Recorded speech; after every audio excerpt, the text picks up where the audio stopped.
a passport or had to get it renewed. The inside park, big crowd outside, the line won't even move. When someone walk in and out, with new passport in their hand, I pour it, sweat in, get served yet. Boy, tell me what you do. He say, tip, tip, tip. Everybody want tip. If you want to get some service, you know you better tip. Tip, tip, tip. Everybody want tip. If you want to get good service, you know you gotta tip. Now them hotel workers just brag about their tips. Try to take it away or touch their pay, they'll march on you quick. They spend it in Miami, trying them luggage home. When paying time, they gotta dine. Now customers one day, only one day. Tip, tip, tip.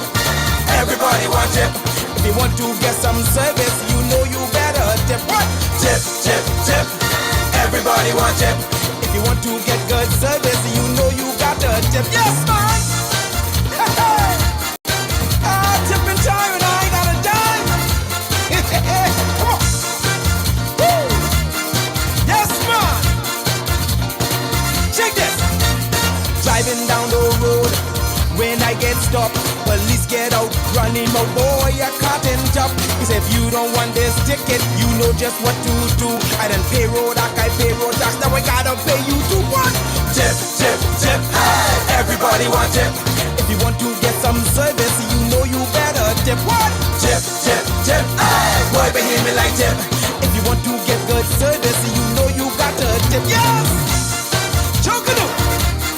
Tip it too! Hey, hey! I tipping down the road. Ain't how you living, it's what you giving these days. Listen, I had to go to court. Y'all cost me catch your case. I was so shamed, bound in chains, guilt all on my face. I say, judge, what can I do to make this go away? She say, leave my share with the bailiff there, then boy, be on your way. She want a tip, tip, tip. Yeah. Everybody want tip. If you want to get good service, you know you better tip. What? Tip, tip, tip. Boy, behave me like tip. If you want to get some service, you know you gotta tip. Yes. Well, you better come up with something. If you want something done. What? Nothing for free around here. What happened, man? They'll tax the air if you let them. Come on. Me and the wife always growing, I can't take this misery. We go to bed, she get all red and turn her back to me. My neighbor always happy, I ask him what he does do. He say, love your wife, treat her nice, but you got to tip her too. What? Tip, tip, tip. Hey, everybody want tip. If you want to get some what, you know you got to tip. You got to tip, tip, tip. Hey, boy, behave me like tip. If you want to get good service, you know you got to tip. To drive your car, tip, tip. When you're at the bar, tip, tip. To fix your phone, tip, tip. Light your home, tip, tip. Customs want, tip, tip. Sweetheart want, tip, tip. Immigration want, tip, tip. Politicians want, big tip, tip, tip, tip. Hey, everybody want tip. If you want to get some service, you know you better tip. Tip, tip, tip. Hey, boy, behave me like tip. If you want to get good service, you know you got to tip. Tip, tip, tip. Hey, everybody want tip. If you want to get some service, you know you better tip. Tip, tip, tip. Hey, boy, behave me like tip.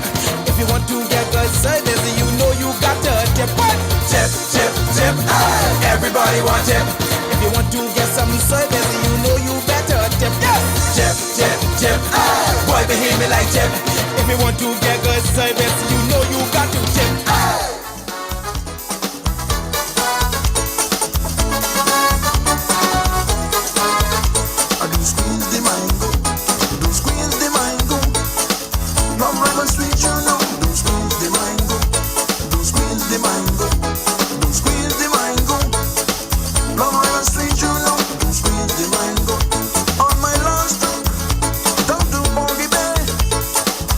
This is what the ladies say.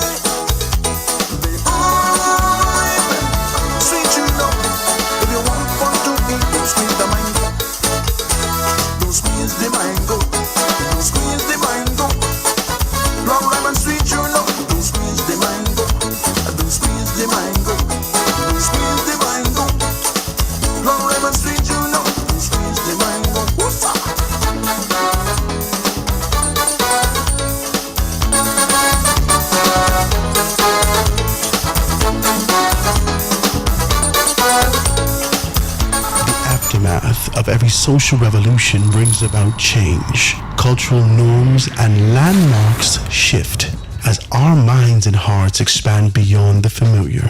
To everything there is a season and a time to every purpose in the land of the living.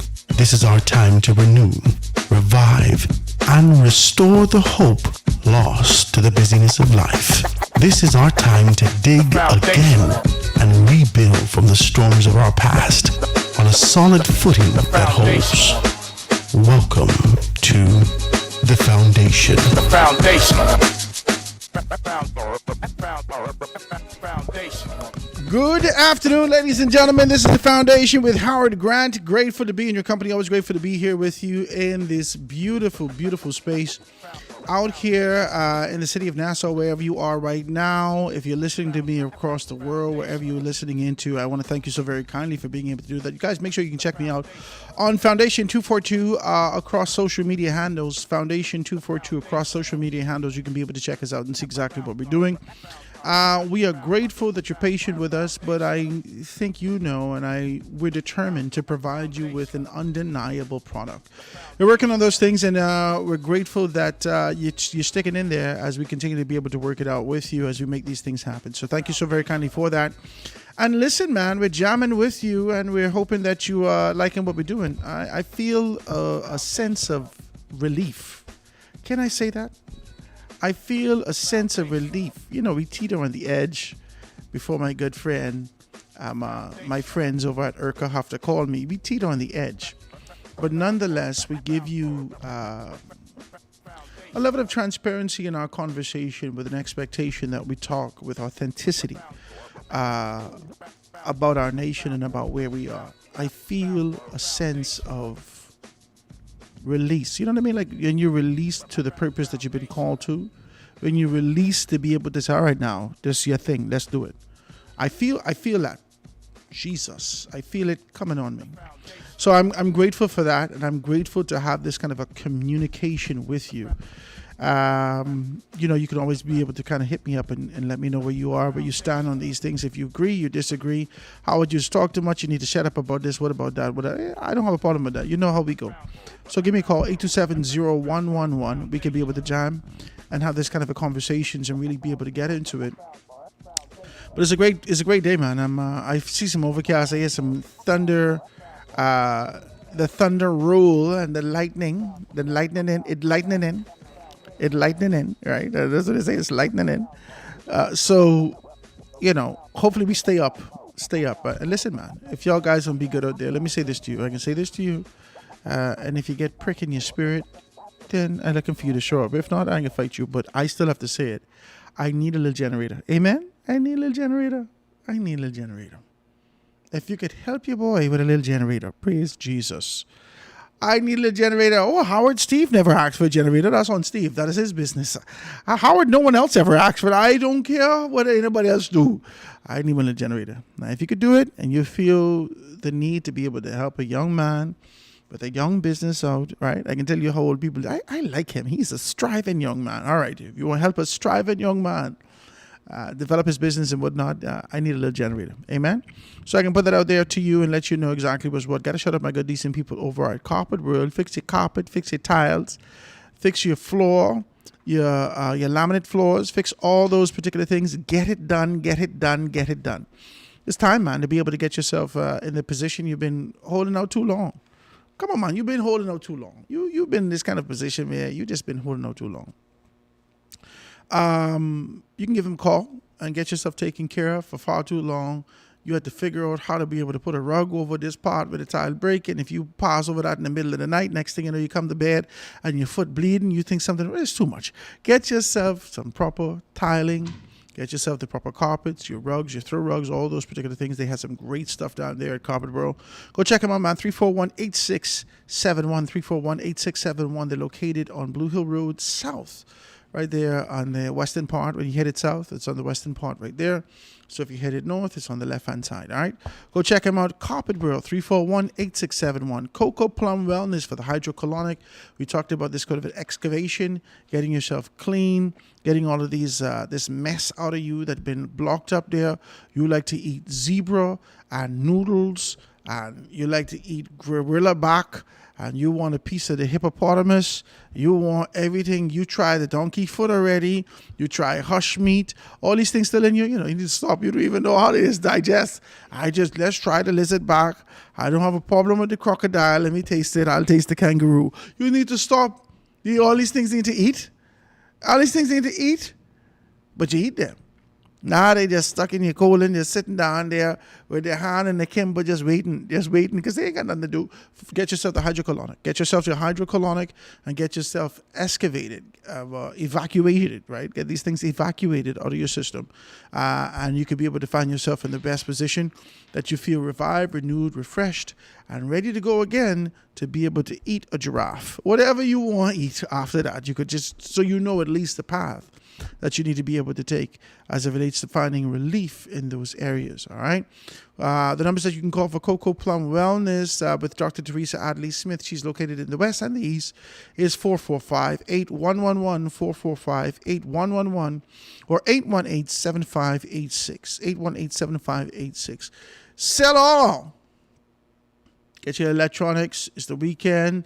You're getting closer. I know y'all is waiting till it don't make sense no more. Like, I don't know why people, one time ago it made sense to kind of get yourself prepared to go to Black Friday. But honest to God, it don't make no sense no more. Honest to God, between you and I, it don't make sense no more. I hope to God this power stay on. If it don't stay on, you can hear us back. If it stay on, we can jam. Right? So let's just be clear about these things.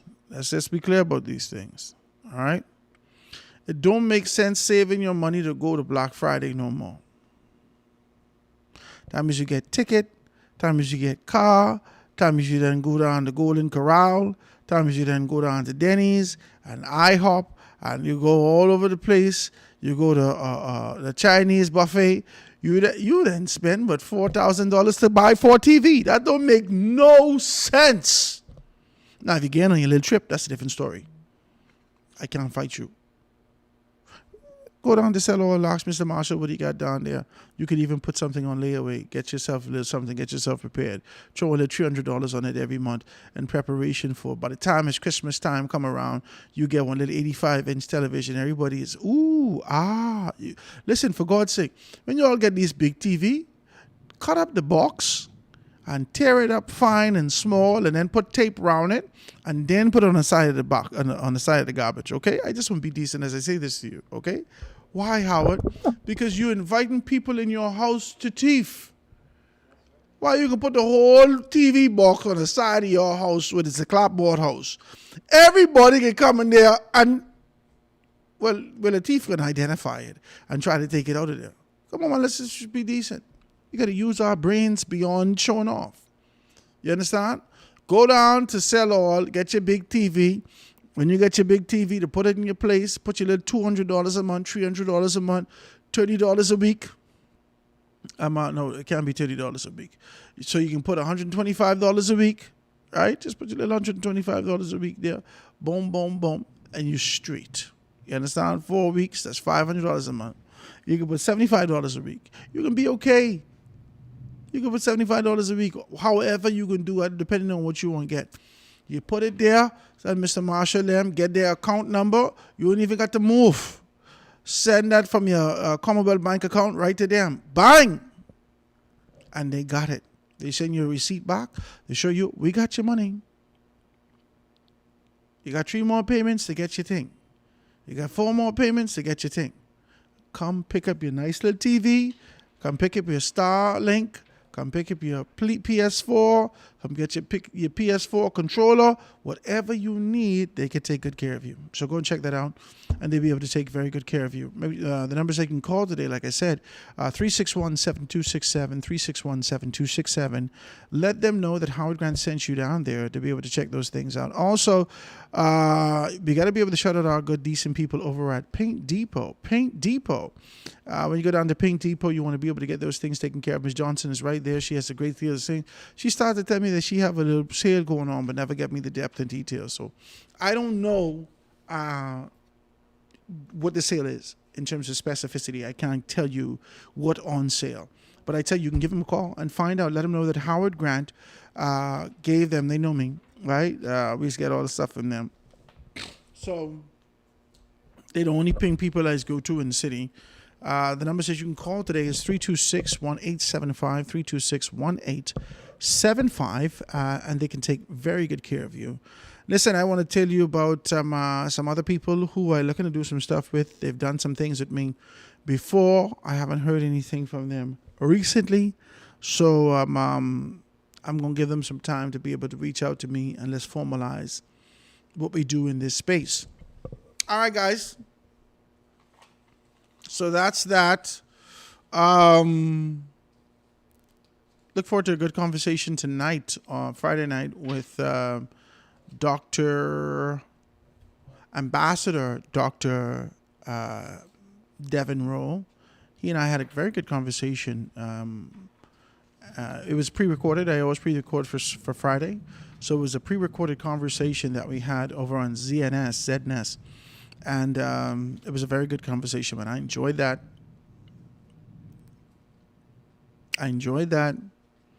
We talked about some things. I pushed the envelope. We had a very clear and concise conversation.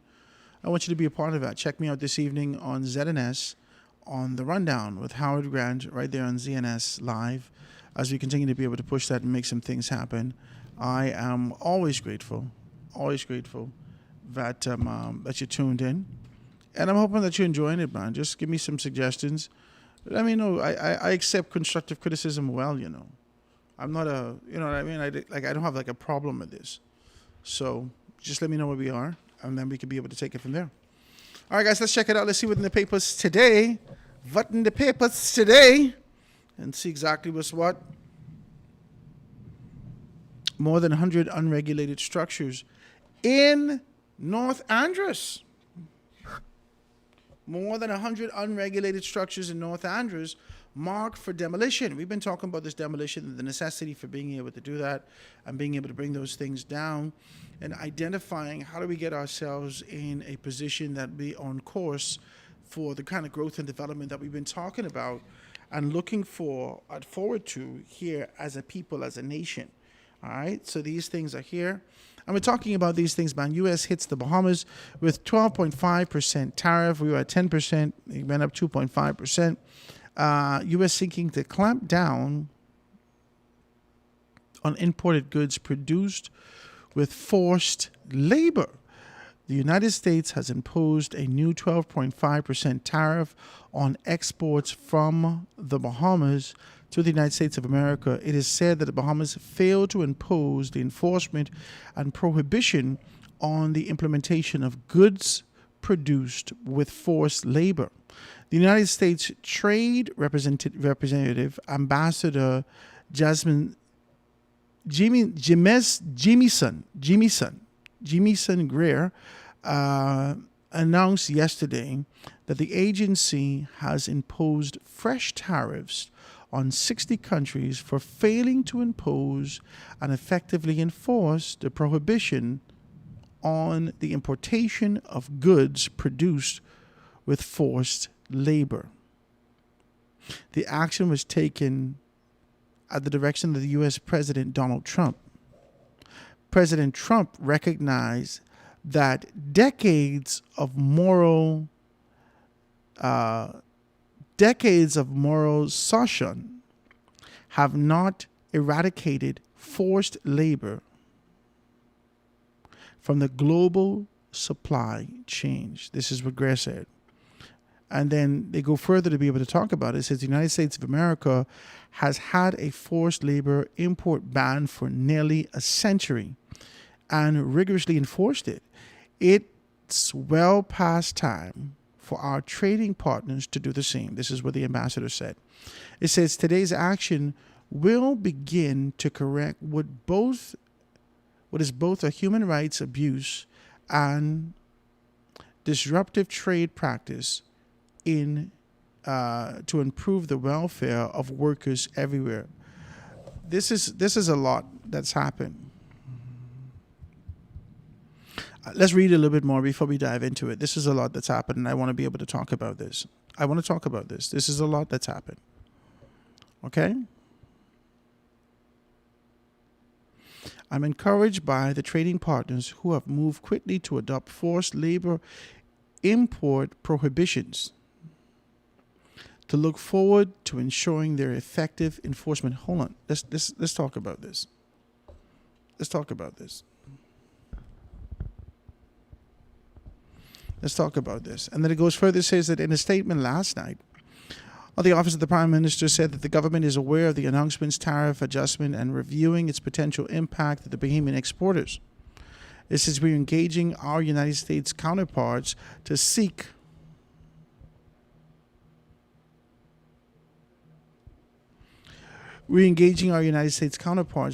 clarification to ensure that the recent legislative measures taken to the Bahamas are fully, and then you go to A5,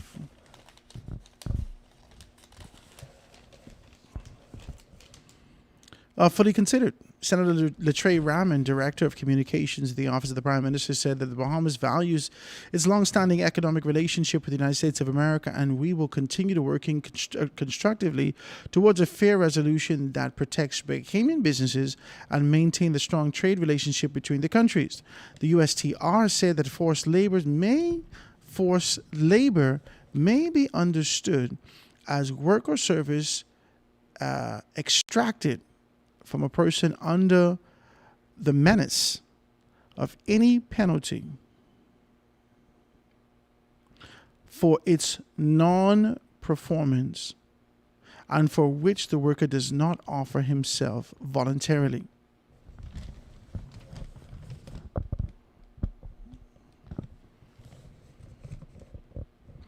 The action came after 2 rounds of public hearings and more than 2,100 public comments.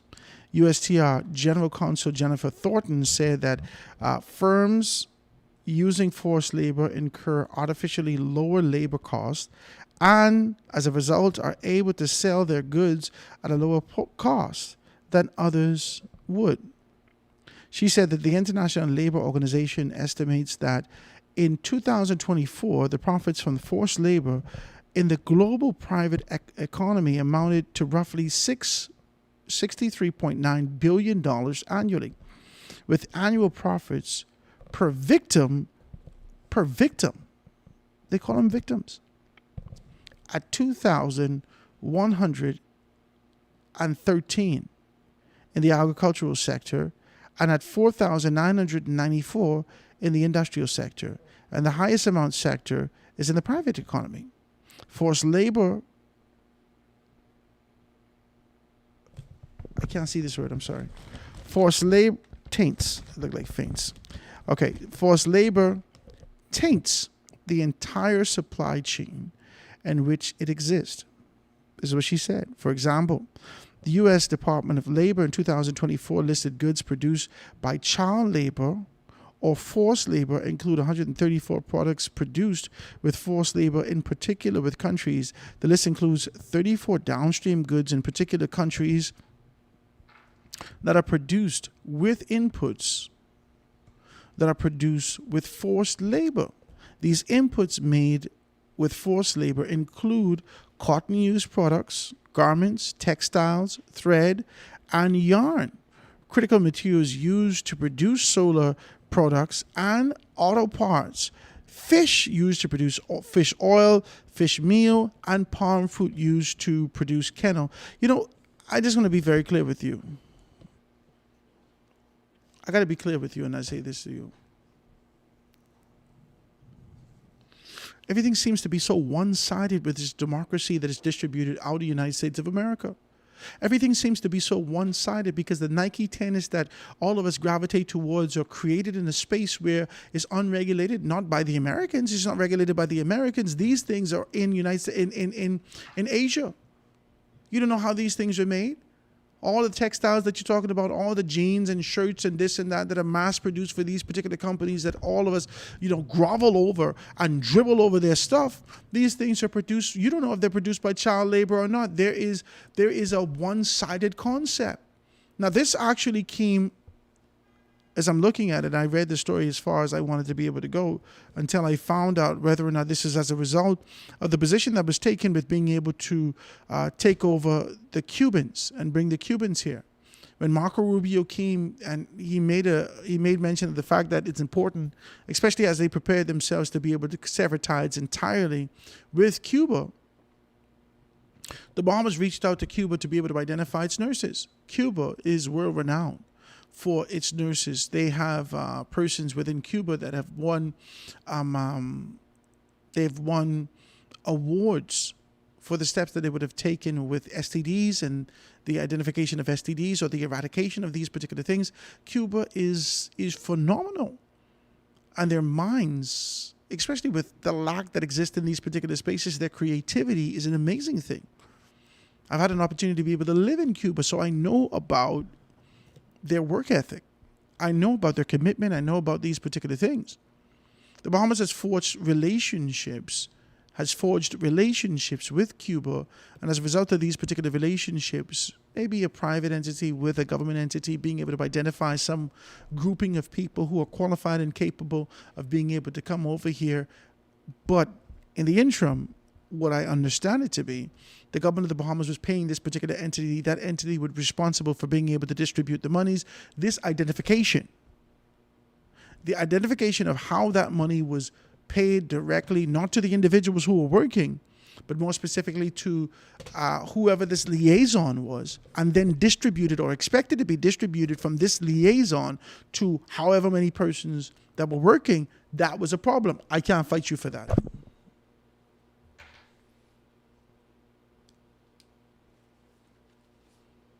I can't fight you for that. I'm not here to fight you and to say to you that that was wrong. That's not what I'm here to do. I can't fight you for that. I understand the intimacy involved in terms of the relationship and the necessity for being able to indirectly, subtly say to the Bahamas and other persons, if you are an ally of ours, you cannot play in the background, in the backyard, and use these particular persons. Marco Rubio showed up and said, this is what you have to do. The Bahamas complied instantaneously. And in that compliance, we would have seen the Minister of Health come to the forefront and indicate that they've made these modifications, recommendations were made, they determined the particular path that they would approach, and they sent that to Marco Rubio, who's the Secretary of State of the United States of America, to be able to identify and whether or not he agrees with these particular steps because of our relationship, and then they would be able to make a determination what they can do next. And that's where the conversation began, with this sort of an idea of this facade of sovereignty, this silhouette, the outskirt, the superficial idea of sovereignty, as opposed to being able to understand the essence that exists in that space. And so ain't nobody saying nothing about it. We kept moving, we did everything. Now,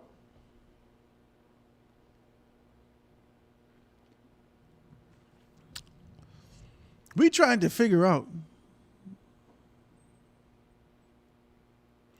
whether or not these particular steps would have anything to do with Cuba or Russia or China. What is America seeking to do here? Because the next step that we possibly would have taken is Venezuela. What is America seeking to do here? That the proverbial chokehold that you put on these particular persons that are within close proximity and also our neighbors, you're saying to us indirectly through legislative position, through tariffs, through concepts, unless and until you make modifications in these areas, you'd be able to see and pay for what you've done or what you're doing. That's all I'm reading. That's all I'm reading. I don't know what you see. I don't know what you're looking at. I'm telling you, that's what I'm reading. It goes further. Start to talk to us about all these things.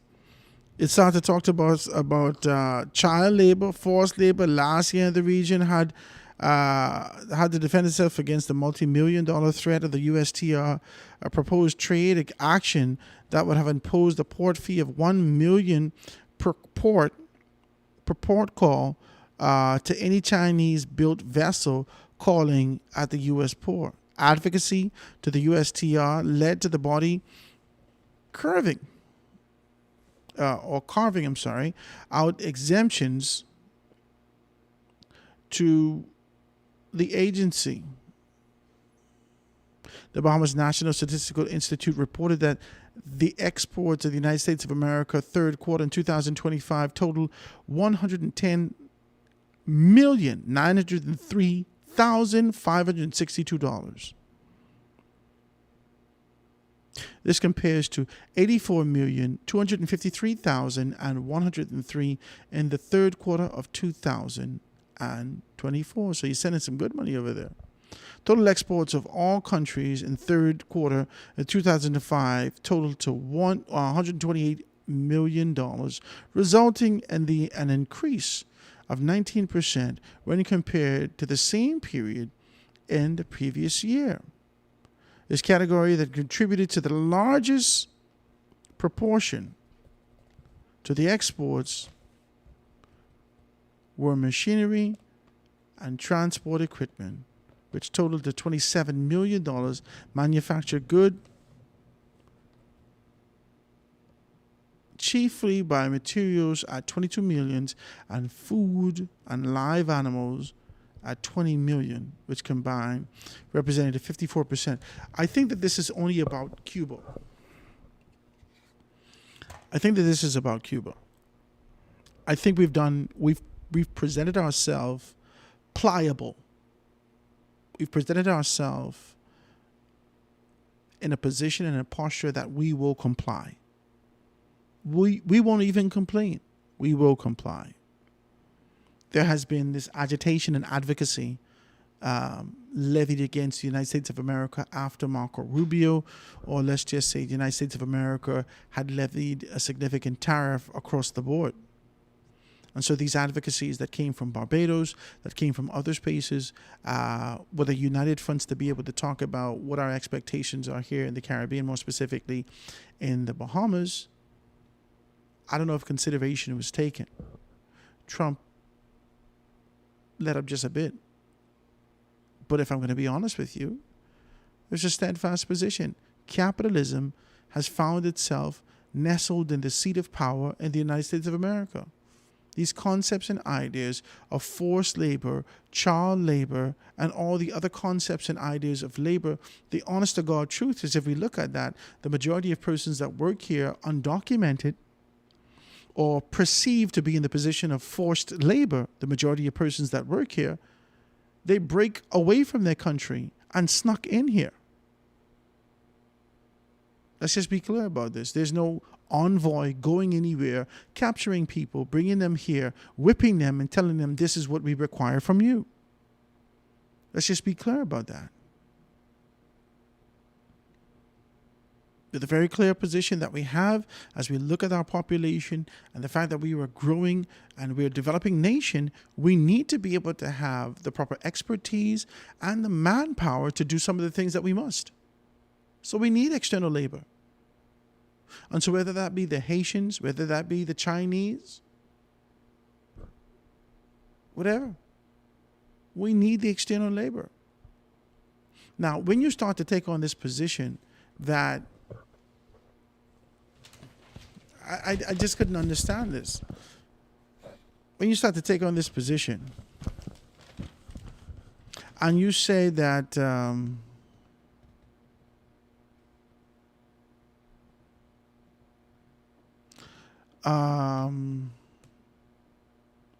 announced yesterday that the agency has imposed a fresh tariff of 60 countries for the failing to impose the effectively enforce the prohibition on the importation of goods produced with forced labor. What do you mean? What do you mean? We're looking at the production, the core of our production. The core of our productions and the industries associated with what goes out, up to $128 million, we're saying that goes out of the country on an annual basis. We've increased in production from 84 million to 110 million over a 1 year period in the same quarter. And as you say that the total exports of these particular countries in third worlds and all the 60 countries, I suppose, I don't know what it means, right? And so it starts to go on to that, and it says it's increased by 19% when compared to the same period in previous years. The categories that contribute to the largest portion of the exports were machinery and transport equipment, which totaled $27 million. Manufactured goods classified chiefly by materials at $222 million. What do we manufacture? Okay, Jamaica, Bahamas import lobster. So we got fish. We got canned goods. We got sponges. Who in these industries forced the labor? What kind of argument and posture? What kind of circumventing that you have done? What kind of lasso that you have thrown over an entire country to be able to ensure that we find ourselves within the good graces of your expectations as a country?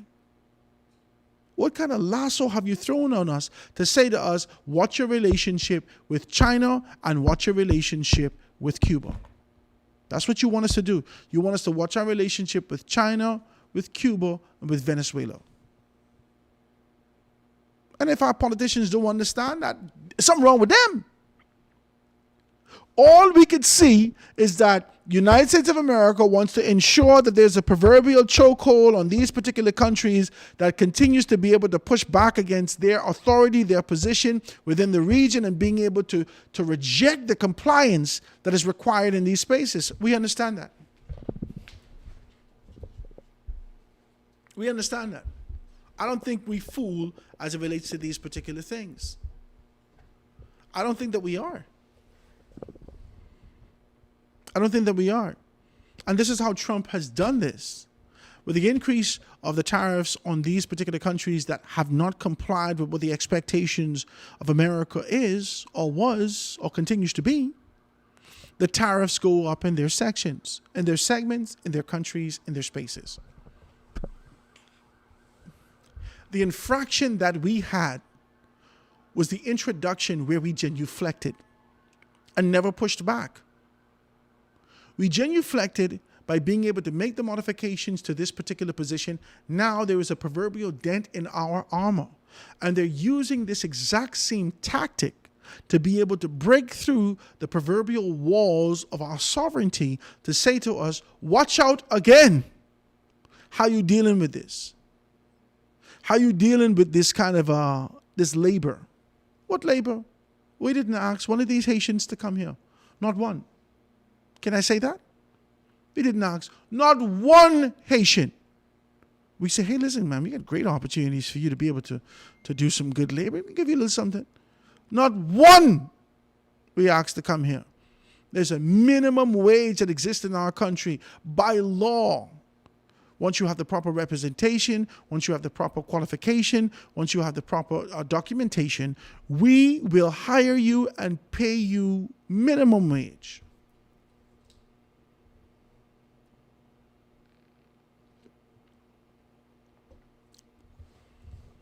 You don't get to gauge on a global scale what is expected for the labor production in every quadrant and section around the world. You don't get to do that. And you know better than that. Giving this determination to make and indicate that we're underpaying people in our jurisdiction without taking into consideration what we make in these areas. You don't get to do that. The only thing that comes to my mind is when officials would indicate what's your relationship with China. That's the only thing that comes to my mind. what's your relationship with China? And this kind of a pushback that you would have taken, and this gift that you would have accepted, and the finances that you would have accepted to be able to develop all these things. When the government of the Bahamas has indicated in so many words, we appreciate, acknowledge what the United States of America has said as it relates to our relationship. We sought after the finances from America. We were unable to get that. When Herschel Walker, in his particular capacity as ambassador, indicated that he would be able to assist, they had already had everything in the pipeline. The Bahamian government has accepted the money from China for the development of, I think, one of the stadiums to do some work in those particular areas. And now these things are unraveling and coming to the forefront.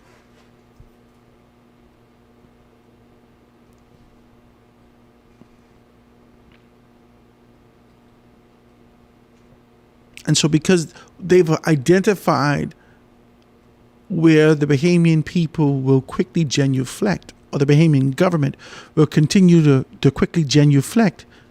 If you push this button, they've now expanded that button and kept poking it. They've increased the tariffs more strategically, more specifically, and then their justification behind the increase is that because you are our ally, and because of the proximity that we have to you, and because of the relationship that we have in terms of Americans coming over and enjoying the Bahamas, we're not here to be able to ruffle your feathers with any military approach. But we can charge you some money, baby. And if internally your people don't agitate for you to be able to reconsider certain aspects of things, then we can charge you some more money. We can charge you some more money.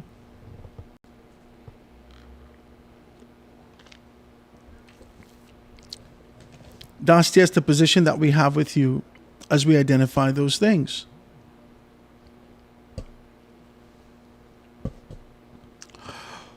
Guys, let me take a quick commercial break. When we get back, we can dive a little bit more into these things. Quick break, guys. Going to be right back after this.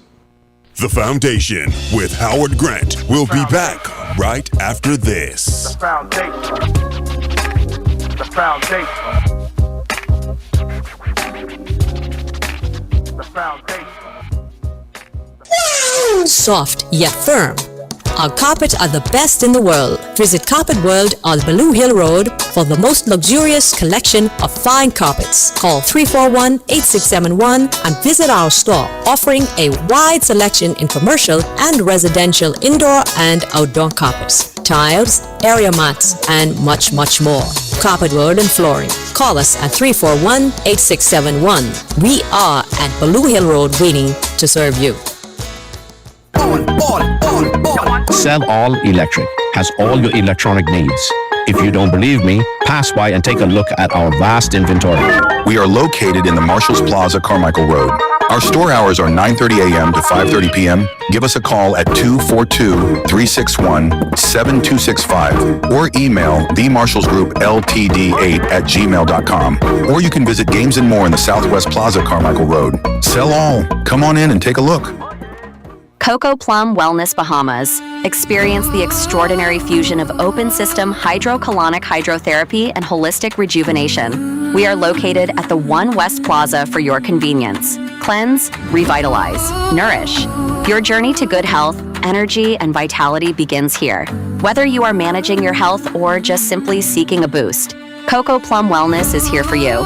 Call 242-818-7586. Your wellness comes first. Residence Resort in the Garden of Eden is an ideal place for weddings and honeymoons in a tropical island setting. The dining experience is unforgettable, and it is filled with a warm and gracious cultural vibe. The atmosphere and service is second to none. Enjoy our pool bar on hot days or cool evenings when you just want to relax and have a few cold drinks and appetizers. We are located at Eastwood, Fox Hill, Nassau, Bahamas. Phone 242-819-5574. That's Residence Resort in the Garden of Eden. Come stay with us. You are in tuned to Foundation Radio 89.5 FM. Great talk, great music, and a great staff. Reach your customers in style by advertising with us. We have a great platform and great quality reaching the island of Nassau. Call us at 242-827-0111. Foundation Radio. Advertising made easy.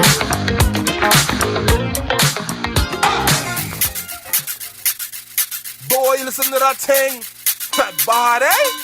Mother sick. Soca reggae spring. I ain't never heard like that before. Listen to iron. And so, what that is? That's the blue vibe.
Best talk show in the Bahamas.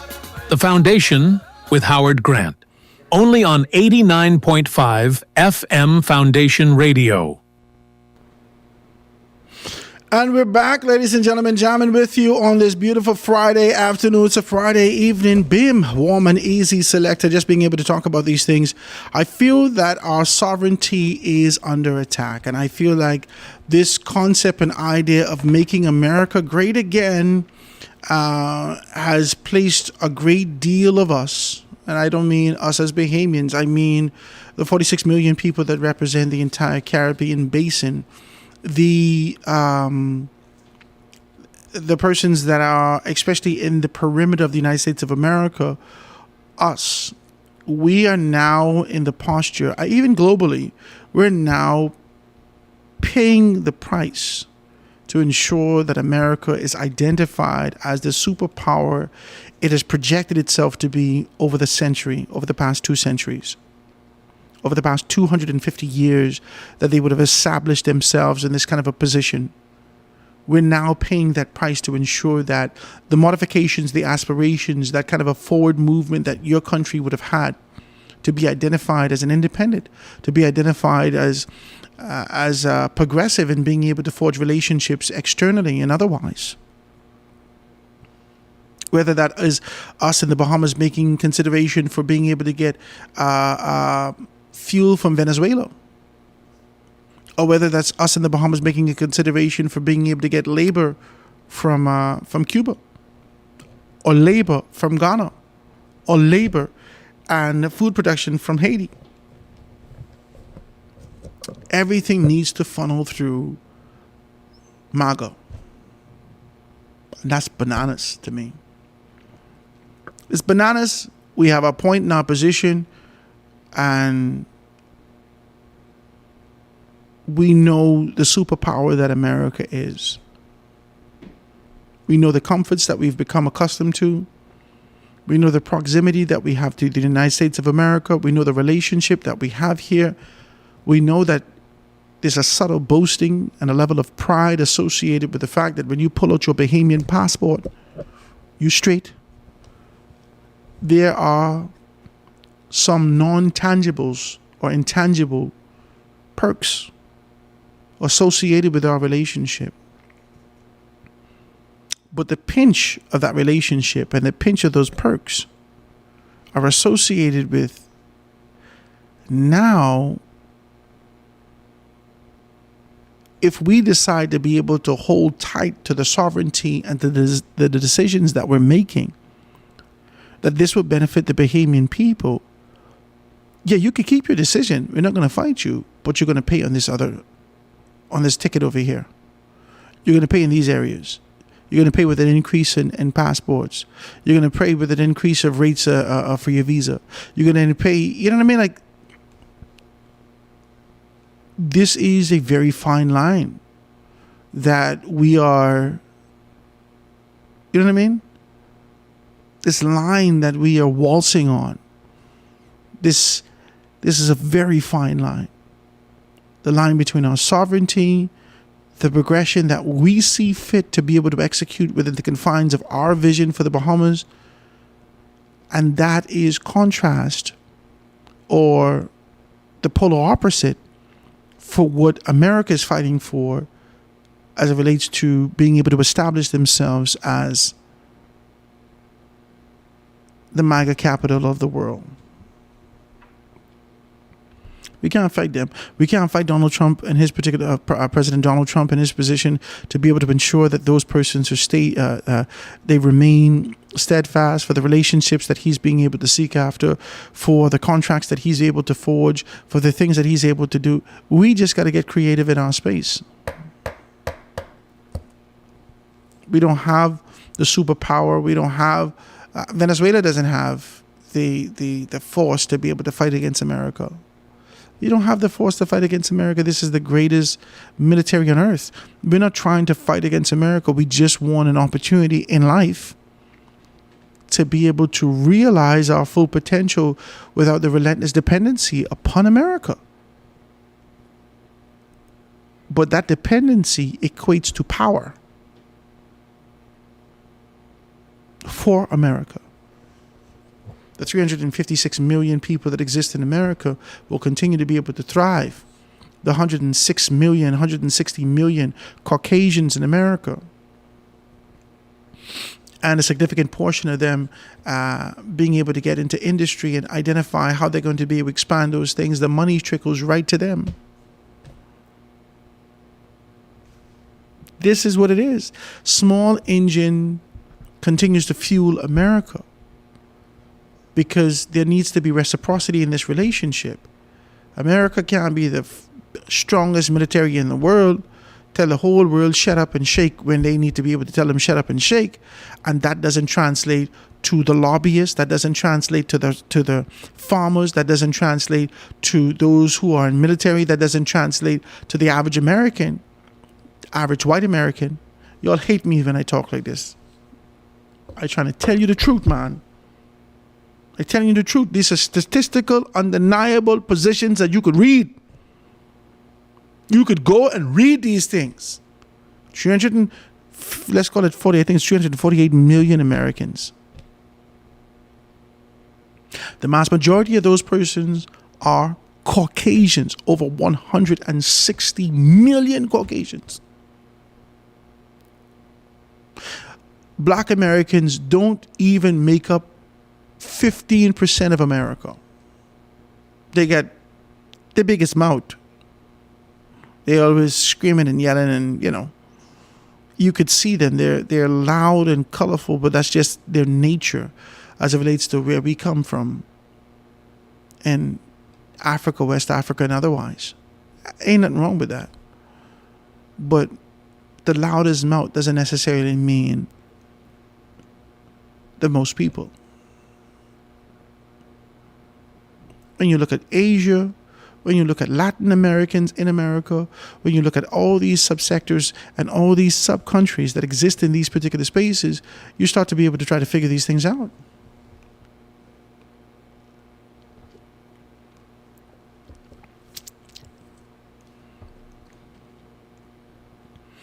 All of us are a part of the agenda of Make America Great Again. And just how America fed us democracy to look at a man and call a man a woman. And we should accept the fantasy that exists in their minds. And we now affirm that by being able to open our mouth and declare into the atmosphere that this man that used to be a man, that was born a man, is now a woman, is the exact same way that they're playing against us by being able to cause all of us to charge in the atmosphere the strength of America, the position of America, this kind of a declarative position that we have taken, that the world has taken, that the globe has taken to be able to speak of America in such a manner. 356 million people. They ain't even 400 million people. China, billions of people. India, billions of people. America, not even 500 million people. 500 million, 500 million. Not even 500 million people. There is this relentless genuflection to always be able to speak and make this declarative position into the atmosphere, this sort of apostolic position, this decree to say America is great. And our actions must follow. Must follow. This is where we are. And because you open the first door, you open the second door, you keep opening the doors to be able to hope for I hope that our compliance will lead to a strong relationship and lead to favorable conditions with our proximity to the United States of America. You find yourself in this kind of we're in a pickle. We are in a proverbial pickle. Because the truth of the matter, as we look at these things, as we make this determination, as we identify what's going on as it relates to being able to move forward, we realize that we are losing our sovereignty, our identity, our strength, our relationships in proximity, as opposed to being able to bond together and bind together like cords that cannot be broken within the CARICOM, within the Caribbean Basin. Every single one of us are turned, just like Daniel and Nebuchadnezzar, and required to bow. And not one of us, when the music plays in the United States of America, we bow. Come on, man, talk to me. You only want to talk to me. When the music plays in the United States of America, we bow. Whenever they hit the horns, we bow. Whenever they make this declarative position, we bow. No one is taking a fast to say, I won't do that. No one in the region has done that. The closest we would have come to be able to identify the proverbial historic bucking. Come on, man. Y'all just, ooh, Jesus, y'all just get me deep. I try to be decent. The very person, the very nation that sought to be able to reject this sort of an idea from the United States of America being able to infiltrate and lend their authoritative position and say, this is what you should be doing, Venezuela. As soon as Venezuela took on this kind of a posture to deny, they, just like days of old in a colonial past, were identified as the strongest, most defiant slave in the camp, and there was a bucking ceremony done for all to see.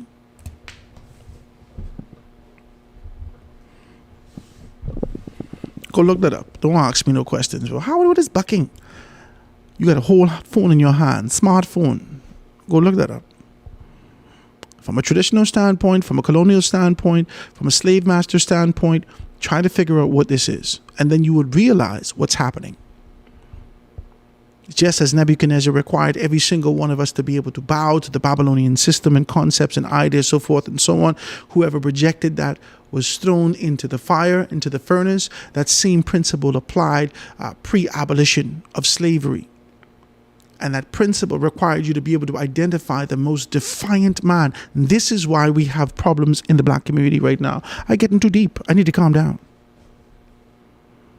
This historic concept and idea of the strongest, most defiant male who indicated with muscles that protrude and big sweat, look like a big greasy sweat monkey gorilla. This big man who defied the position of being whipped was whipped, shot, stabbed, and bucked in the front of everybody. Stripping him of his masculinity, stripping him of his strength, and making him bow the knee to those that had the whip. This is what happened. This principle has stayed steadfast and true. And the weapon that formed against you, for those in the faith that you say that will not prosper, the weapon that formed against you is relentlessly elusive. It don't stay the same. It's not by a silversmith. The development of that particular weapon is not by a silversmith. It's not by those that manipulate brass or wood. This is a technological weapon now. This is the weapon of tariffs. This is the weapon of negotiation. These same concepts and ideas of tariffs were introduced even to the Seminoles, the Indians, the black Indians, the black Seminoles. Listen, the Word of God says to us that God is the same today, yesterday, and forevermore. But there's also something that reigns supreme and true that a lot of us reject as it relates to being able to identify some things.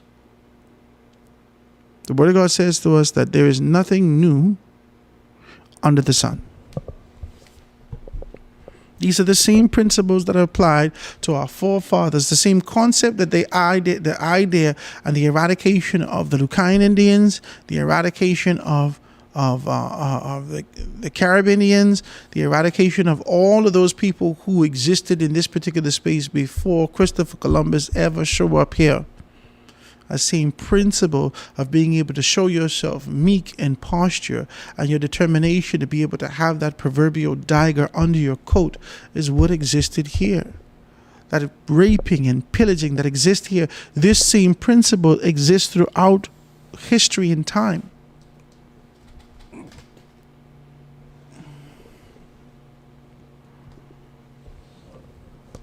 When we would have identified, I can't remember who she named, who got raped in the Bible. She got raped. The sister. Tamar. She got raped. When she got raped, the brothers were so heartbroken. They said, Jesus, God, we can't do it. Oh, Lord, we can have to kill everybody. Daddy said, hold on now, relax. Relax. You can't kill everybody. How you can kill everybody?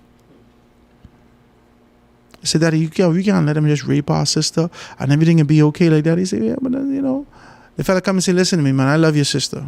Let me marry her. After they didn't rape her, you know. Let me marry her. They sit down, they come up with a plan. They say, you know something? We would love you to get married, but, you know, because of our tribe and our faith and our position,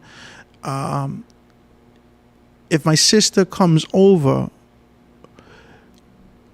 she only could be able to wed a circumcised man. Now, the circumcision just can't be from you. It has to be for your entire tribe accepting this particular position. You say, okay, no problem, man, we can get circumcised. Bam, everybody gets circumcised. And while you, oh, Jesus, I can't believe this, hurting as a big grown man, they come and they kill everybody.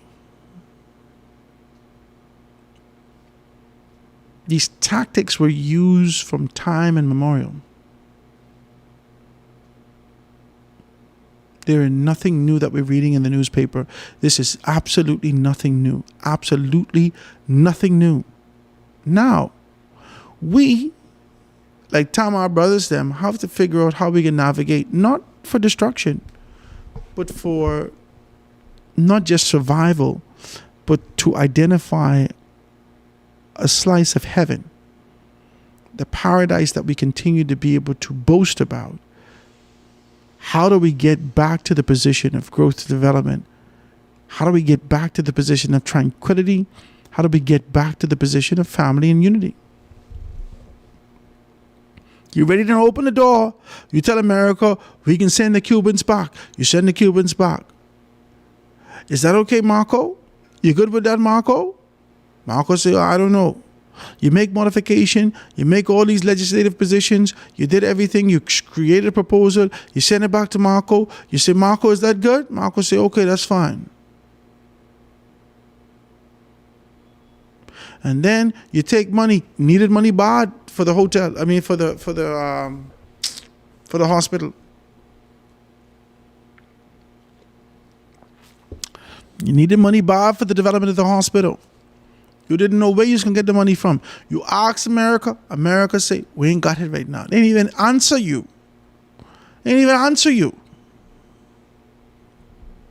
All this happened before Ambassador Herschel Walker before he was even considered. The Bahamas is going through this. First people they ask, America, can we get the money? We know China ready to give us the money at 2%. We know that. The whole Caribbean know whatever project you have, strengthen it, present it to China. You could be able to get that project at 2%. China have a Silk Road project going on right now. Not only the country can get the money, individuals within the country who have a desire to be able to help with the development of infrastructure in those areas, you could get money too. Once the government acknowledges what you do, you could get money too. This ain't no hard thing. It's light work. The Bahamas know that they can get money from China from the get-go. America know we can get money from China from the get-go. America owe China money too. Everybody's going to China and borrow a couple dollars. China's sitting on more American money than America got. They got money. They got a 100-year plan. They know exactly what they're doing. They got Confucius in the situation. They're doing everything that they could do to be able to ensure that they find themselves in a significant position and authority. They ain't even rowdy and saying, we are the superpower on earth. China ain't got no time to say that. They don't have to row about who is the superpower and ain't the superpower. China know what they got. And they prepared to counter anything that you throw at them. And they just quiet, meek, silent people. But they're ready to go to war. They will never let Hiroshima happen again. They'll never let Nagasaki happen again. They'll never let what they see happen with the Bay of Pigs happen to them. They'll never let Pearl Harbor happen again. They'll never let that happen again. And they ain't saying nothing to you, nothing to nobody. So China didn't say anything. We know we could go to China and borrow a couple dollars. The first place we went to, United States of America, we need to borrow a couple dollars. No response. Brother, we need to borrow a couple dollars. No response. As soon as China say, hey, listen, I got a couple dollars for you, you say, thank you so very kindly, man. We got to be able to develop this. Our people need a new space. There's been agitation socially about whether or not they should be able to move accident and emergency, what they're going to do with this hospital, what they're going to do with this, what they're going to do with that, so forth and so on. As China being able to pass over the money, then all of a sudden, hey, what's your relationship with China? Hey, what's your relationship with China? We could do this, this, and this. We ain't got no problem. But, buddy, we asked you all for money long time. Even with this conversation, you haven't shown us an avenue, a path, a headway where we could be able to get this money. Not even 50% of the finances. Nothing. You haven't shown us anything. And we have the finances. The government of the Bahamas need to make a decision for what is the best thing for the Bahamian people. They made that decision. As a result of that decision, we got to pay.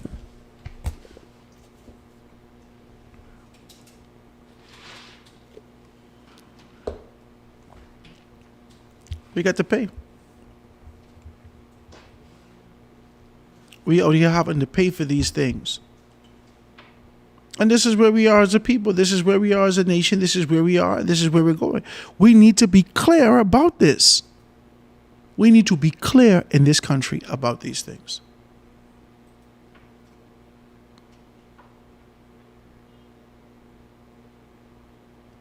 There's nothing that we can do with America. America's decision, America's position, there's nothing. The closest we have to any perceived strength is to be able to identify as a collective unit which represents 46 million people. But when y'all go to CARICOM, you'll already have that space is infiltrated significantly.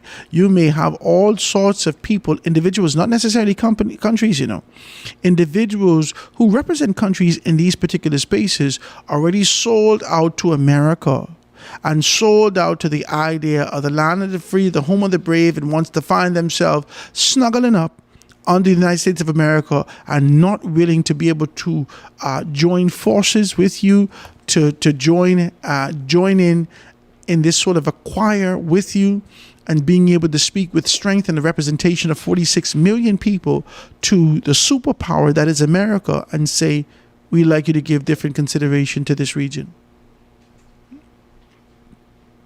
You do none of that. Lobbyists in the United States of America out there trying to be able to have a conversation or having a conversation about sitting down with Donald Trump and saying to Donald Trump, hey, listen, we'd like you to let this man out of jail who's been there for 25 years. They lobbying. This is lobbying. Boosie mad. He spends $600,000 to give to somebody to lobby for him, to Donald Trump, to be pardoned for something that sits on his record. And now, because it didn't happen, he is suing the people who say that they can lobby for him. Lobbyists making all kind of cream in America. You know what's cream? Cash rules everything around me. That's cream. They making all kind of money in America. You mean to tell me 46 million people you represent, you sit on a board in the Caribbean and you don't have the strength to identify an articulate lobbyist to stand up on behalf of you and the body of people that you represent, to be able to give consideration for what is financially crippling, for a space that we provide for so many Americans annually, daily, to be able to find an alleviation from their 45-hour workday. It's only a work day. These people working at least 22 hours a day. They out here sleeping to work, taking power naps to work. They need the Bahamas. They need the Caribbean. They need a mojito. They need a Bahama Mama. They need a lay around their neck. They need a coconut. They need sunbathing. They need us. They only got trial and tribulation, hell and teething and navigating these things and trying to figure out who is more conniving. And this is what America has. We offer them an alternative. We, as a region, that has to have some value. Even Trump himself recognized the value that we had in this particular space. Even the U.S. customs officers and other officials that work here in their various capacities, they have a level of alleviation just living in our space. Don't worry about all this congestion that you see. These people are laxed and laid back. They know there's a level of supremacy here. There's a level of peace that exists in this place. We need someone to agitate. Just sitting down here believing, I believe that the guys that come through for us. I believe that.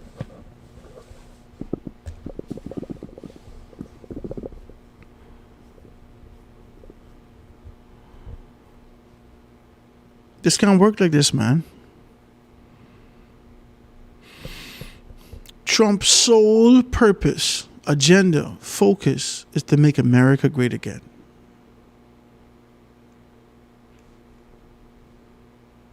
We cannot be in the shadows of the city of gold.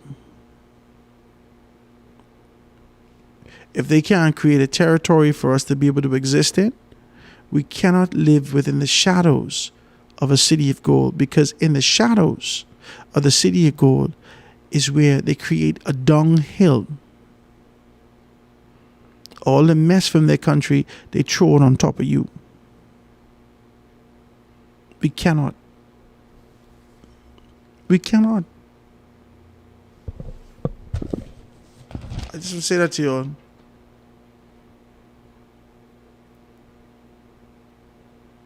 I just want to say that to you all as we look at these things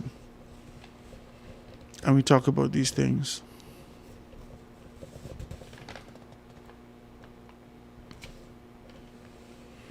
Look at another rapist in the paper. Jesus God, let's read this.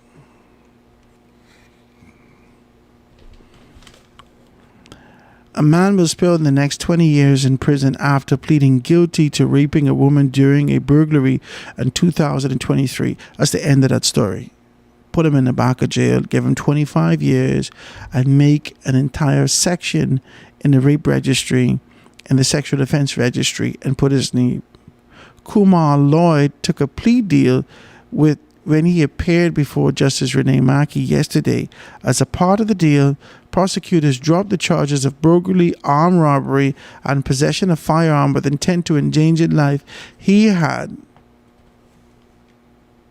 Had the case gone to trial, prosecutors would have led evidence to show that Lloyd was one of 3 masked gunmen who broke into a home on Marshall Road in New Providence at around 5 a.m. on January 8th. They tied up a 59-year-old woman. Let's go. They tied up a 59-year-old man and raped his 33-year-old wife.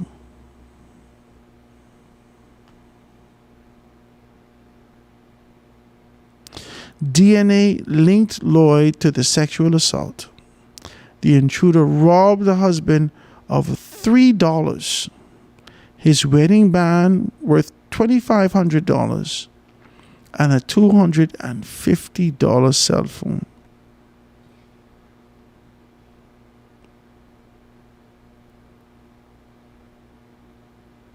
His wife was also robbed of a Movado watch valued $600, a pair of sunglasses worth $15, and a Kindle tablet worth $150.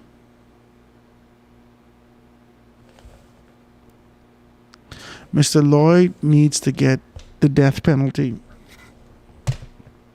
He don't need to be living for 20 years. I can say that. I shouldn't say that. You don't need to be living. There's too much breath. He used to be on here. You breathing? Mm-mm. We need to take him out and the other 2 fellas. Why we ain't talking about them? They ain't raped nobody. Mr. Lloyd raped him.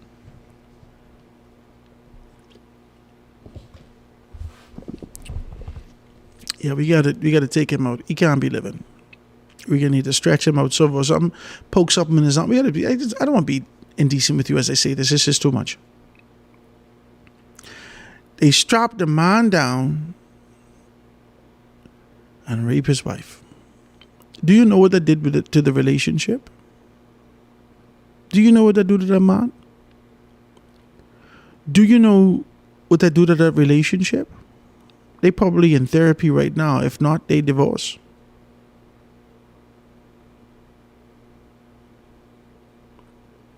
Do you know how that traumatized that woman? Do you know the level of PTSD this woman have right now? Anytime she outside. Do you know she got more bars around the house? I just imagining these things. Do you know that they can put up a wall around their house? How much money they spend on camera? He didn't buy a shotgun.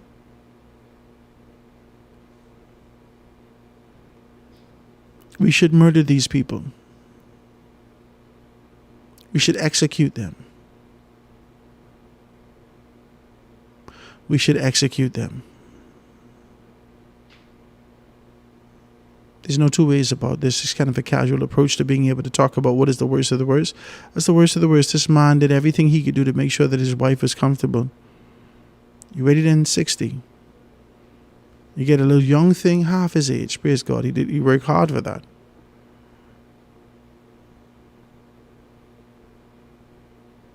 That's hurt, man. And all he had was $3 on him.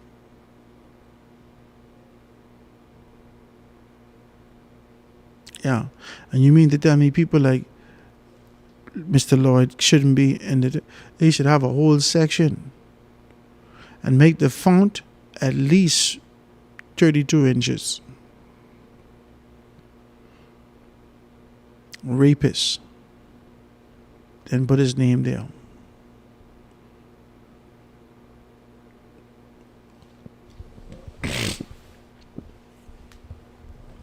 I hate to read things like this. I hate to read things like this. You guys have been, you've been hurting so long. What make you in the middle of teething? Stop teething and start raping.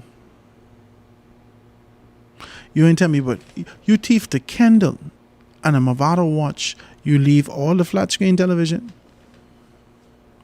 You leave the people car. You are satisfied with your sexual appetite. That's what you came there to do.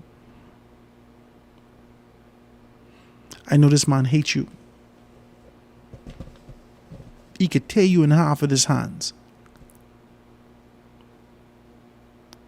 I need to stop this, man. People trying to go to heaven and trying to do the right thing. You know, come on, man. Sir, I'm so sorry that this happened to you. Honest to God, I'm so sorry this happened to you. I continue to pray for those families. I continue to be able to do those things. I don't even know how they made the assessment that this Mr. Lloyd had money. He only just carried $3 home. You ain't even ask him for his PIN number, for his card, and thief his card. Nothing. You just satisfied with the man wife.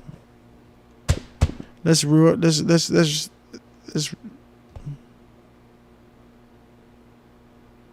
Lloyd shouldn't see too much more sunsets. Not in this world.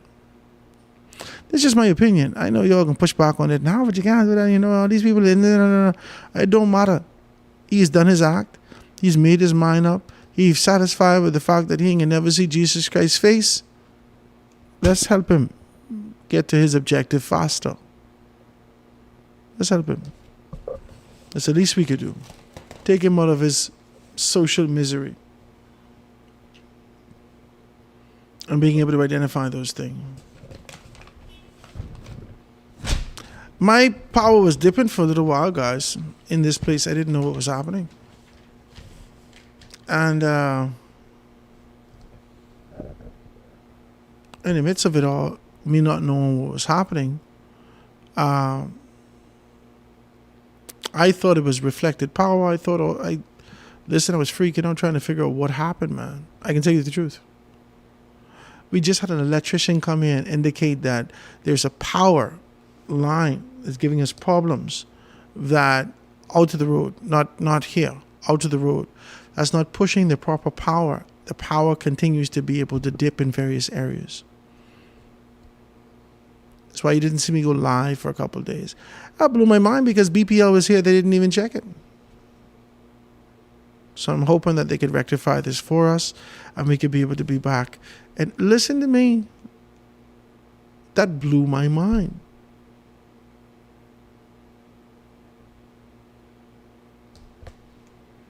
I wonder if after we fix that, we could be good.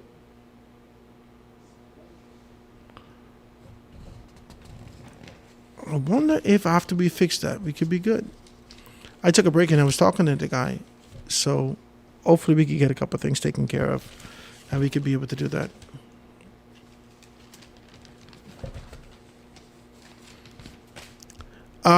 Smith, black market weight loss pills, difficult to stop without more inspectors. Government needs to provide strong support for the surplus claim. Bose says that the government needs to question why international observers are not adopting its position on the surplus.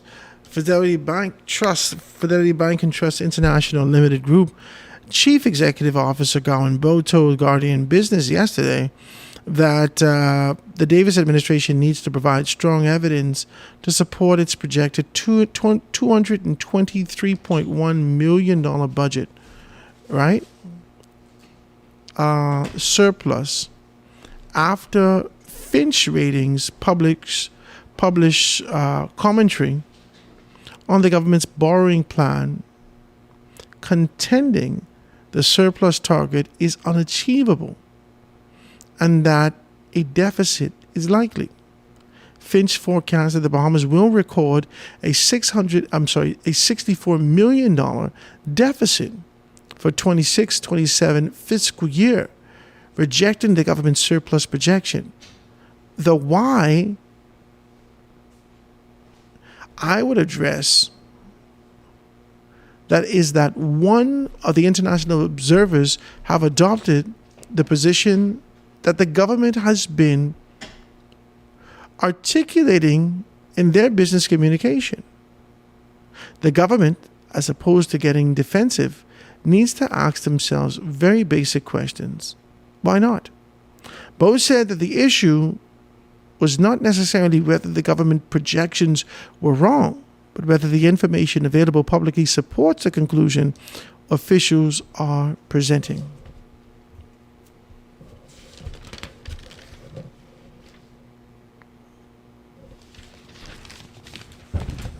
It goes further to say that the information that is in the public domain does not collaborate or correlate with what I'm going to call an outcome that they are projecting.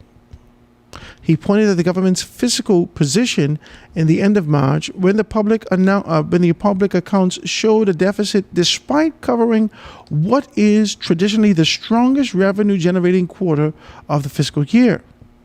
If you have a deficit at the end of March and you have not articulated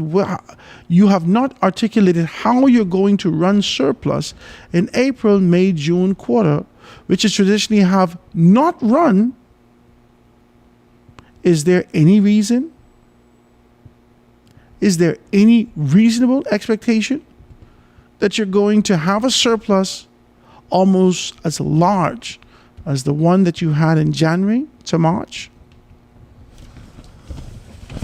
The government has put a surplus out there. A lot of persons are kind of pushing back on this sort of an idea that there will be a surplus at all, indicating in a developing country there could never be a surplus. There are some persons who indicate to me as a result of the surplus, as a result of this idea that they're saying that there are projects, there can't be a surplus. This is what's coming to me. What's coming to me is this idea that says, Howard, how can there be a surplus when social services hasn't been able to touch the lives that they need to touch, when urban renewal is still looking to be able to fortify its position, when NIB is having issues and being able to say to the Bahamian people, in a few years, we won't be able to support your position. When NHI is having problem, when doctors are coming to the forefront and starting to talk about GPL1s and other things and not being able to provide an avenue for that, when housing is scant at best, when land reform hasn't been able to touch, this was coming to me. This was coming to me. I don't have to run on with you and let you know, we don't have to get into that. But this is the information that's coming to me.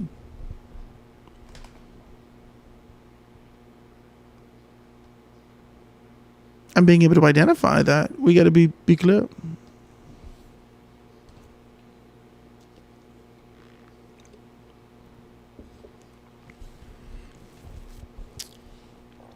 The only question that persons are having to me is, how can you contrast this idea of a surplus when there is deprivation or lack that exists within the system that you are responsible for managing? I don't know. I want to be able to have a further conversation with my good friend, Michael Halkitis, who's the Minister of Finance. I'd like to have a further conversation with him and other economists to find out where we are. If it makes sense, if this kind of a projection that the government is making, does it look good on our behalf, or what?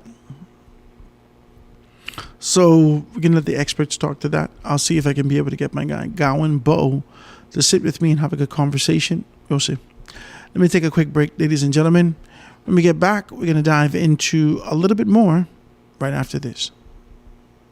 Foundation with Howard Grant. We'll be back right after this. The foundation. The foundation.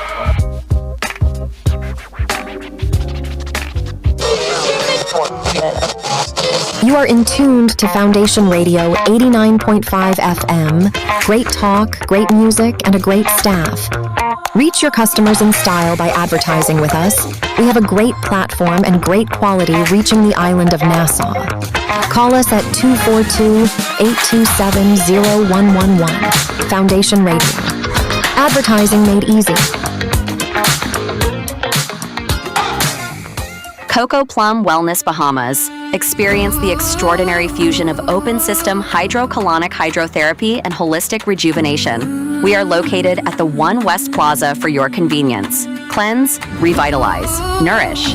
Your journey to good health, energy, and vitality begins here. Whether you are managing your health or just simply seeking a boost, Coco Plum Wellness is here for you. Call 242-818-7586. Your wellness comes first. Soft yet firm. Our carpets are the best in the world. Visit Carpet World on Baloo Hill Road for the most luxurious collection of fine carpets. Call 341-8671 and visit our store, offering a wide selection in commercial and residential indoor and outdoor carpets, tiles, area mats, and much, much more. Carpet World and Flooring. Call us at 341-8671. We are at Baloo Hill Road waiting to serve you. Sell All Electric has all your electronic needs. If you don't believe me, pass by and take a look at our vast inventory. We are located in the Marshalls Plaza, Carmichael Road. Our store hours are 9:30 a.m. to 5:30 p.m. Give us a call at 242-361-7265 or email themarshallsgroupltd8@gmail.com. Or you can visit Games and More in the Southwest Plaza, Carmichael Road. Sell all. Come on in and take a look. Residence Resort in the Garden of Eden is an ideal place for weddings and honeymoons in a tropical island setting. The dining experience is unforgettable, and it is filled with a warm and gracious cultural vibe. The atmosphere and service is second to none. Enjoy our pool bar on hot days or cool evenings when you just want to relax and have a few cold drinks and appetizers. We are located at Eastwood, Fox Hill, Nassau, Bahamas. Phone 2428195574. That's Residence Resort in the Garden of Eden. Come stay with us. Being all night music, yeah. What's been being all night, man? That's how you get over. Boy, look at you. You're so fool. Feel like I just been licking my head. My belly so big I ain't dead. My eyes so red look like they bleeding. Wish I could just turn back this feeling. We don't slam that door, don't even walk. Get out the way. Be very quiet, shh, don't talk. As a matter of fact, just let me be. Get out the way. See, I wanna lay down and try to sleep. I gotta hang. Oh, yeah. I gotta hang. Oh, Lord, I gotta hang over. Oh, I gotta hang over. Oh, yeah.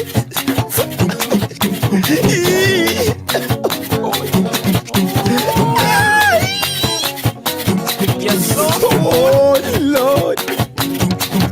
Lord, take this feeling away from me. To drink again, I must be crazy. I took some pills, but they ain't working. Oh, how my belly fucking jerking. I turn my head up to the sky. I said, Lord, take me, I won't die. I wish I could go back in time and remove them dreams I had last night. Cause I gotta hang. Oh, I gotta hang. Oh, I gotta hang over. I gotta hang over. I can't no more. I'm sorry. Oh, Lord. I was young no more. These past few days been hell for me. Didn't know to wake, but boy, I sleep. Got one more day till we can come. And I'm contemplating hitting the clubs. The fellas say that we should meet. Yeah, boy. To drink and talk about last week. What you say? Now I find myself with cup in hand. See, 1 cup, 2 cup, different brand. Cause I gotta hang. Oh, I gotta hang. Oh, I gotta hang over. Oh, the headache. I gotta hang over. I gotta hang. Oh, I gotta hang. Oh, I gotta hang over. I gotta hang over. The best talk show in the Bahamas. The Foundation with Howard Grant. Only on 89.5 FM Foundation Radio. And we're back, ladies and gentlemen, just reading the Tribune, identifying these particular things. And I got to say, condolences to Mark Cartwright, man. I don't know him. I saw the news clip that actually came across. This is a fisherman who drowned while diving for conch about 5 miles offshore. Right over there, I think, is at Montague. So it says a Tarpon Bay fisherman who traveled to New Providence to earn money for his family drowned yesterday morning after experiencing breathing difficulties whilst diving for conch about 5 miles offshore. Mark Cartwright, who was in his 50s, died roughly 3 weeks after leaving Eleuthera to work. His death dealt a second devastating blow to the family that lost his younger brother about 2 years ago under what his sister described as a similar circumstance. Police were called to Montague Dock shortly after noon after Cartwright's body was brought ashore. Preliminary reports indicate that Cartwright and another man left Porter's Key Dock around 7 a.m. in an 18-foot blue and white vessel and travel about 5 miles off New Providence to dive for conch. Around 10:30 a.m., Cartwright experienced breathing difficulties as he surfaced. His companion tried to pull him aboard, but could not do so alone. Passing boaters later assisted. The man returned to the dock shortly before noon. Emergency medical services personnel responded and pronounced Cartwright dead. His sister, Margot McCartney, stood at the dock with bloodshot eyes as she struggled to absorb the loss. "I have to bury another brother," as Cartwright said, both brothers who traveled to New Providence for work before their deaths. "It's so sad that two of them came to Nassau to do the same thing to work, and now they've both passed away. One thing I can say is I lost another brother, but God is the master of all things. I cannot question him. I only can understand what he's doing." Cartwright was a husband and a father who also served as a father figure to his siblings. Miss McCartney said that he left school at 14 to help their mother provide for the family and to remain deeply committed to the supporting relatives. He would do anything for us. It's nothing that we couldn't have that he wouldn't go out there and work for, is what she said. This is his sister. And she said their final conversation was filled with laughter and that her brother told her that he loved her. While Cartwright was in New Providence, Miss McCartney said she tried to ensure that he was comfortable. A few days before his death, she sent him a message promising to provide whatever he needed. Police urged members of the public, particularly boaters, to ensure proper safety measures are in place before emergencies can occur. Because emergencies can occur at any time. Condolences to the family. Condolences to all those persons who are dealing with the death of a loved one. I saw this. My heart broke yesterday when I said, this man is a fisherman. What happened? The story didn't give me enough depth and detail to find out whether or not he has air bubbles trapped in his lungs. I think that's called the bends. And so we don't know whether or not he was if he was free diving, or whether he died with an oxygen tank, or whether or not he died with an air compressor. Some guys dived with the air compressor, and the air compressor sometimes, if they're not doing it right, if they don't know how to do it properly, they develop air bubbles trapped in their lungs, and as a result of this, they find themselves passing away. So condolences to the family. Condolences to all those things, and I would like to say to all the rest of y'all in Tarpon Bay, though you may need some place to come, find your way in Grand Bahama, or Bimini, or Abaco, don't come to Nassau, eh? This is the second one, please, for Jesus' sake. I hope you guys are good and safe out there as you continue to be able to do what you're doing and make some things happen. So we're talking, and we hope you guys are good, right? And also, the body of a 23-year-old man in the area of Madame Dewars Key in Exuma, a day after he reportedly made a distress call to police.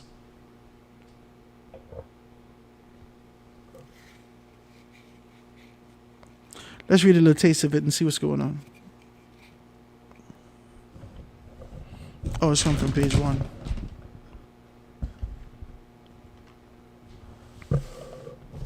A 23-year-old man on bail was found dead in shallow waters in Madame Dewars Key in Exuma on Wednesday, a day after he reportedly made a distress call to police, and officers launched a search for him. Police found Andrew Sears Jr. wearing a maroon button-up shirt with visible blood around his ear and nose and a minor abrasion on his hands and his legs. After officers initially searched the Baratari community after receiving the distress call on Tuesday, but were unable to locate him. A specialist team was later deployed from New Providence and found his body using drone technologies, canine support, and electronic monitoring unit.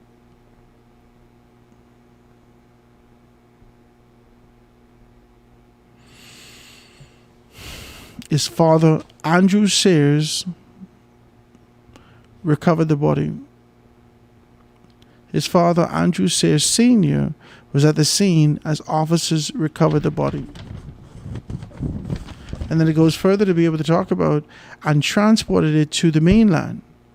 Mr. Sears said that the police contacted him on Tuesday after receiving his son's distress call and asked whether or not he knew where he was. He told them that he did not because he lived some distance away. He tried calling a second time. He tried calling and sending his son a text message, but neither went through. And to be honest, when the officer called me, this is what he said. So my mind was done prepared for the worst, but I was praying and hoping for the best. Like I told the officer, when I reached there, there's nobody in the world that could have an ankle monitor bracelet who's still alive, and y'all ain't see that moving. I say only two things could really happen. Either he cut off the monitor and leave it, or he pass out and sleep in some place in the bush.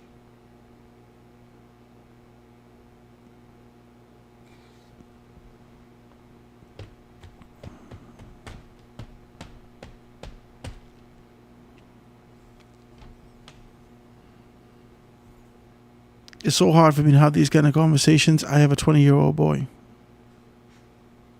I have a 20-year-old son who I don't have the strength to watch every day.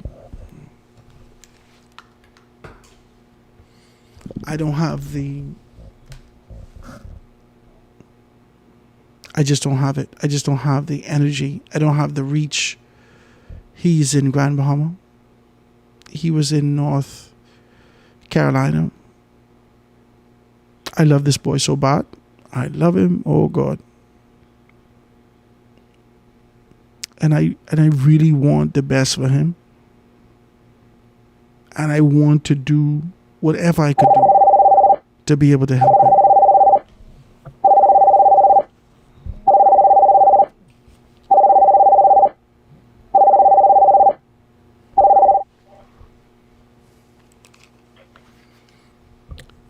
Thanks so much for downloading the foundation. This is Howard Grant. What's up, Julian? Howard Grant. What's going on with you? Foundation. What's you say? Boy, you're moving up the ladder. They have you rating as number 2 now. Number 3 now. Well, number 2. Once I in the top 5. They call in the show. They always hear me on the show. Once I in the top 5. Once I in the top 5, we're making moves. Praise God. Go ahead.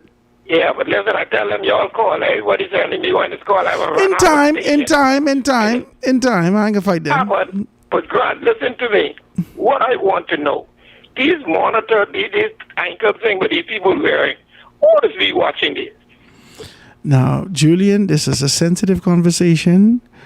We then gone through at least 3 weeks of conversation.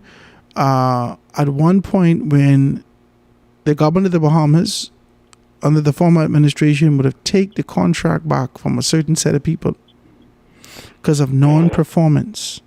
and then give it to But you somebody said he was else. forming either. They give it to somebody else. Big contract, you know. Yeah. Big contract. Give it to somebody else. You understand? And now, If they're monitoring this thing properly, they didn't need no drones and nothing to find a young man, because every time he moves, they supposed to know where he is, where he moving to. they should be able to They tell supposed us. to know if he go on East Street, they know he on East Street. If he go downtown, they know he downtown. If he go in Grandmount, they supposed to know where he's at all times. If they're watching and monitor with him. They supposed to tell Is us. this thing really working? It is real. Uncle Boy said it is real. I believe that they are. I Or believe it's that. something they put around patent back in the States and things like that. No, So no, the people can find their patent, they have it no, to their no. phone and stuff. No. I think that these are real. qualified. If you read the contract that they would have given out, they have relationships with external companies who have license to do these things. So some of the money what they've been getting for these contracts, they have to pay for the license to be able to utilize this technology in this space that we're in right now. So if they have a problem, they only do monitoring. Listen, hold on, Julian. If they have a problem locally, they only do monitoring here. If they have a technical problem or anything else, they still have to call the people in Canada or the States or wherever they is around the world. So this is crazy to me. So this thing is troubled then. Huh? This monitor thing is troubled. Sound like somebody else running it. But what I'm saying, for a man not to show up to the station 81 times or 66 times, and they're wearing a monitor on their bag, you don't think they know where that person, they supposed to know where that They person should is? know, and they should have been able to go and pick the fella up and do what they had to do. After the money, if he's supposed to sign in Monday and Friday, okay, he is signing in Monday, okay, he is signing in Friday. Saturday morning, they supposed to not have him. How you can let the man go 81 times or 66 times? I agree with you. That sounds like I agree with you. wicked. I think some of them wicked, man. I agree with you, but they're getting paid for it. They have to find Listen, unless they're these getting criminals paid probably- 24 hours a day. 24 hours a day for every monitor that's distributed in this country. These people getting paid 24 hours a day for the monitor. But hold on now, they might be getting paid, you know. But are all of these ankle boys that on a monitor? Something ain't right. Something else You're ain't missing my right. point. Something ain't right. You're missing my point. If I give Because out if you- if I give out 100 monitors, yeah. If the government contract me and they say, Howard Grant, we want to contract you for 100 monitors.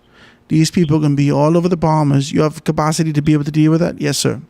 We give you 100 monitors. This is what it's going to be. The contract is going to be for 18 months, and then, depending on your performance, we will renew it. Okay? That's what the government says. And I say, okay, no problem. They sign it. How much for each one of their thing? Each one of your thing is going to cost, let's say hypothetically, $1 for every day. They pay me $100 a day for 100 monitors. 100 monitors. Right? And that is every single day for 18 months they pay me.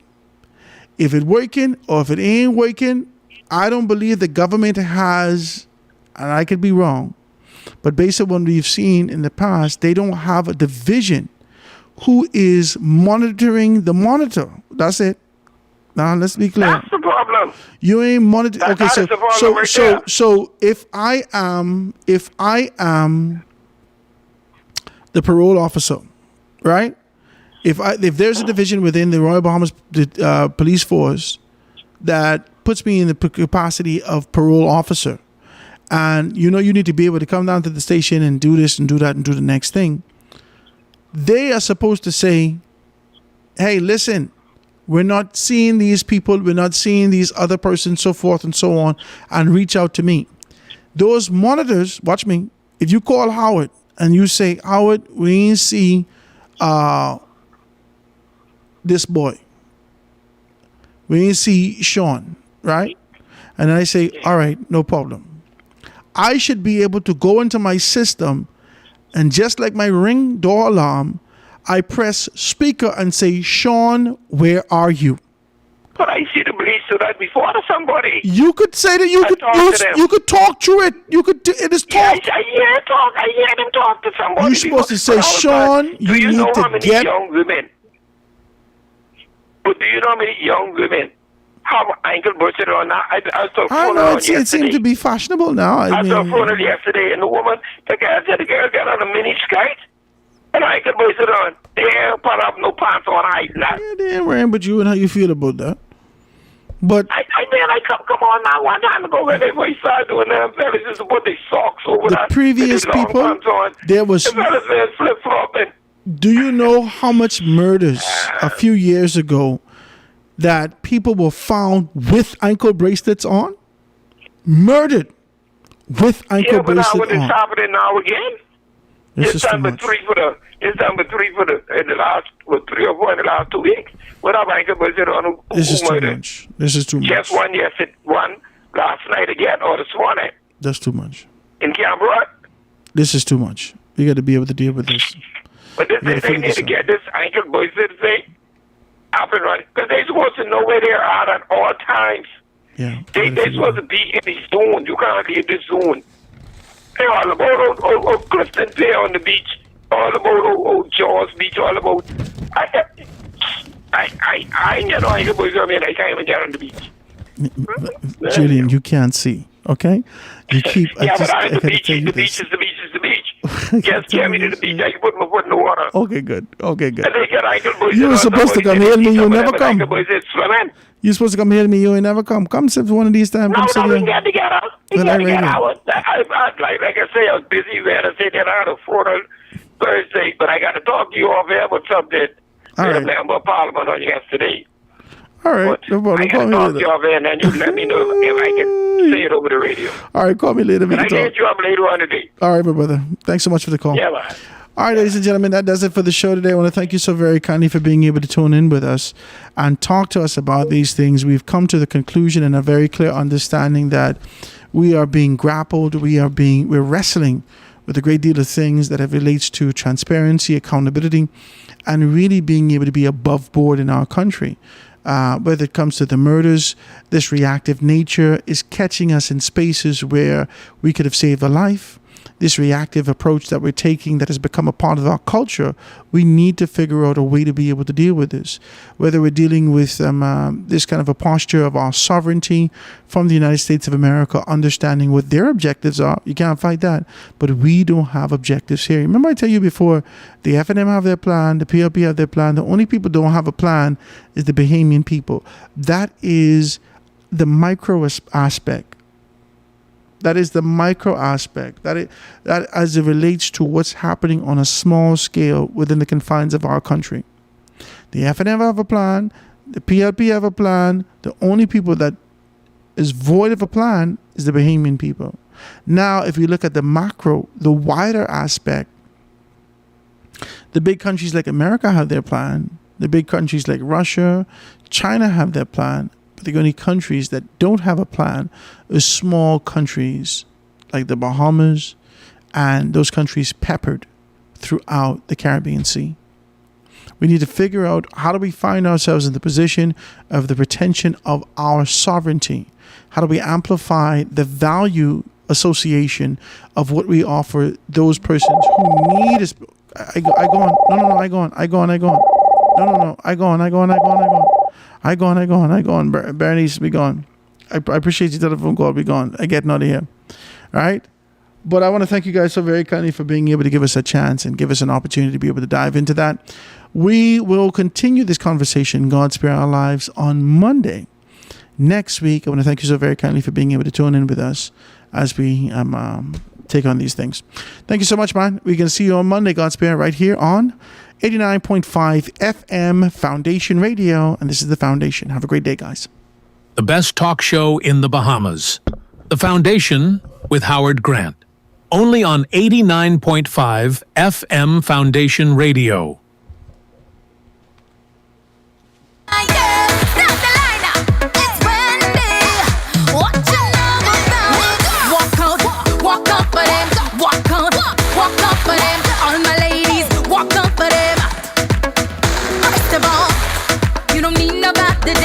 question.